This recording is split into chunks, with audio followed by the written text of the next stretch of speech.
बिल्कुल खुश नहीं हूँ। मैं हर रोज़ रोती हूँ, हर रोज़ मेरा आत्मा अंदर से रोता है। बच्चों की बहुत याद आती है मुझे।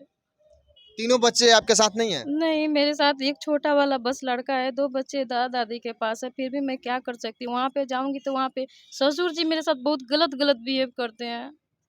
3 अगर वो 3 अच्छे 1 होते तो मिनट 1 वहाँ मिनट पे मैडम, एक रहते। बताइए, 3 बच्चों के पिता आखिर उनको क्या ज़रूरत पड़ गया शादी करने के लिए? क्या कमी है आप में कि शादी करना पड़ रहा है उनको दूसरा? मैं पहले भी सबसे बोल चुकी हूँ कि उनके अंदर गंदी आदत थी जुआ खेलने की और लवंडीबाज़ी करने की। उसके वजह से वो आपके दुकान पति जी, आपके पति ऐसे हैं? जी। उसके वजह से वो जो दुकान किए थे नरकटियागंज में उनका दुकान लवंडीबाज़ी और जुआ खेलने की आदत से टूट गया और पैसे ये दूसरी शादी का रीज़न है पैसा, सिर्फ़ और सिर्फ़ पैसा और कुछ नहीं। क्या चाहती हैं अपने पति से?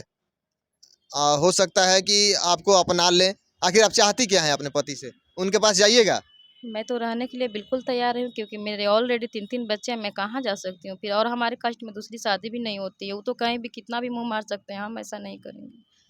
और हम आपके अगर पति चाहते हैं आपको हाँ, रखना? अगर रखना चाहते हैं तो हम ज़रूर रहेंगे वहाँ पे और ज़बरदस्ती भी रहेंगे, नहीं रखना चाहते हैं तो भी रहेंगे, रखना चाहते हैं तो भी। आज नहीं तो कल जब बेटा जवान होगा तो उनका गाँड़ फाड़ के रहबे करेगा, जाएँगे कहाँ? बेतिया पुलिस प्रशासन से आप क्या न्याय की माँग कर रही हैं? बेतिया पुलिस प्रशासन से हम यही बहुत पहले तो मैं जब दूसरी शादी के बारे में कन्फर्म हुई तो मैं उनको 2 साल टाइम दी कि वो कंप्रोमाइज़ कर लें।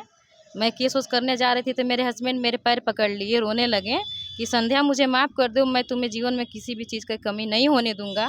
उन्होंने मेरे से वादा किए और शादी का जब पता नहीं चला था, मुझे शक हो रहा था, तब मैं पूछी तो बेटा के मूड़ी पे हाथ दे के वो क्रिया भी खा लिए कि हम शादी नहीं किए हैं। अब उसके अगले दिन मेरा छोटा वाला लड़का का एक्सीडेंट भी हो गया।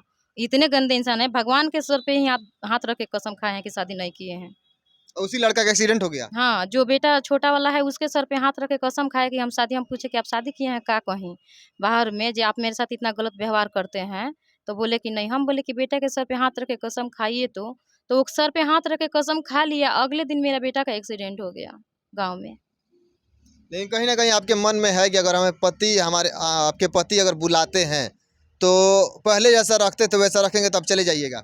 जाएँगे लेकिन पहले मैं पूरी हर वो कोशिश करी हूँ कि मेरा परिवार नहीं बिखरे, मेरा परिवार नहीं टूटे। आप जाके पुरैनिया गाँव में पता कर लीजिए कि जब सौतन आई थी तो मैं एक्सेप्ट उसको करी थी। मेरे पति मेरे से रो-रो के बोले तो मैं एक्सेप्ट करी थी। 2 साल टाइम दी हूँ उनको कि हम अपना परिवार सब एक साथ रहें।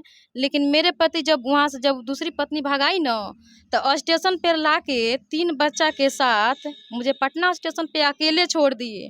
फिर कुकुर की तरह वहाँ पे वापस लौट के जाके रहने लगे। हम घर पे आए तो ससुर जी मुझे मार-पीट करने लगे मेरे साथ। सौतन भगा देती है फिर भी जाके रहते हैं। फिर भी जाके कुत्ता के जैसे रहते हैं, बोलते हैं कि वो पैसा कमा के देती है। हम अच्छा, आप उस समय कैसे बर्दाश्त कर ली कि आपके पति दूसरी शादी कर लेते हैं, शादी करके आते हैं, उस सौतन को आप एक्सेप्ट कर लेती हैं?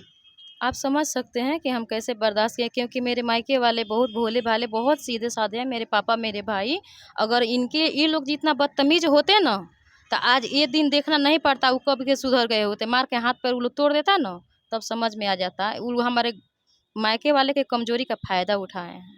आपके लड़का पापा को नहीं खोजते हैं सब, किसे पापा कहते होंगे? वो बोलते हैं पापा वही हैं और किसे कहेंगे, पापा तो वही हैं। बोलता है कि जब जवान होंगे मम्मी तो उस घर में जाएँगे और उसका व्यवस्था करेंगे। अपने बाप का व्यवस्था कर देगा। हाँ, वो करेंगे करेगा, काहे नहीं करेगा? उसका बेटा है, उनका अधिकार है पुरैनिया गाँव में, आज नहीं तो कल तो जइबे करेगा वो। देखिए, पुलिस प्रशासन जो भी बेतिया की पुलिस प्रशासन है, हो सके तो जितना हो सके इस महिला की मदद होनी चाहिए, क्योंकि आज जो है महिला दर-दर की भटक रही हैं, किराए के रूम लेकर रह रही हैं, कैसे इनका परिवार चल रहा है, बच्चों की कैसी परवरिश कर रही हैं और ये महिला जो है सीधा अपने पति पे आरोप लगा रही हैं। आरोप कितना प्रतिशत सही है, अब इनके पति से अगर संपर्क हो पाता है तभी स्पष्ट हो पाएगा इनका आरोप में क्या सच्चाई है। देखते रहिए आप जियो भोजपुरिया। धन्यवाद।